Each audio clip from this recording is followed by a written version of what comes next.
Another day, another basketball stories na naman ang pagkikwentuhan natin.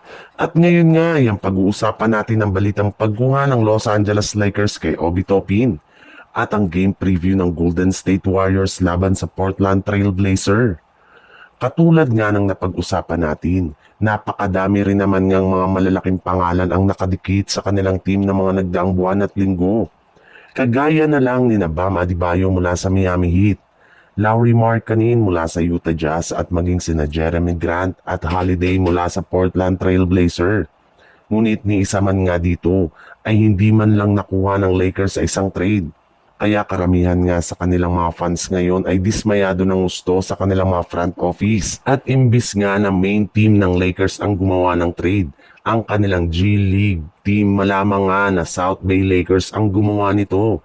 Matapos nilang i-trade sina Quincy Olivari at Juan Gordon papunta sa G-Team ng Detroit na Motor City Cruise kapalit ng multiple first round picks sa G-League draft. Pero hindi rin naman nga daw dapat mag-alala ang mga fans ng Lakers dahil once nga na hindi gumana ang kanilang bagong lineup, ay agad-agad nga silang gagawa ng trade sa kalagitnaan ng season. At kabilang nga sa mga balak nila ditong kunin ay walang iba kundi si Bam Adebayo mula sa Miami Heat o di kaya si Obi Toppin mula sa Indiana Pacers. Sa ibang balita naman, pagkatapos nga ng maipanalo ng Golden State Warriors ang kanilang first game sa preseason laban sa Los Angeles Lakers, ay kakalabanin na rin naman nga nila ngayong araw ang kupunan ng Portland Trail Blazer.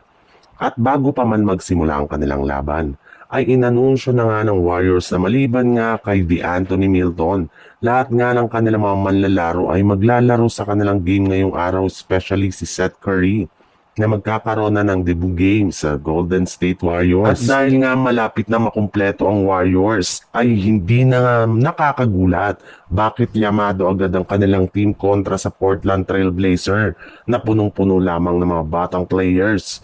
Hindi rin naman nga dito maglalaro ang iba nilang mga players kagaya ni Damian Lillard na kasalukuyang nagre-recover pa rin sa kanyang natamong Achilles injury ng nagdaang playoffs. Kaya asahan na nga daw po ninyo na magdudumina na naman dito ang Warriors sa kabila ng limitadong minuto na ibibigay ni Coach Steve Kerr sa kanyang mga key players.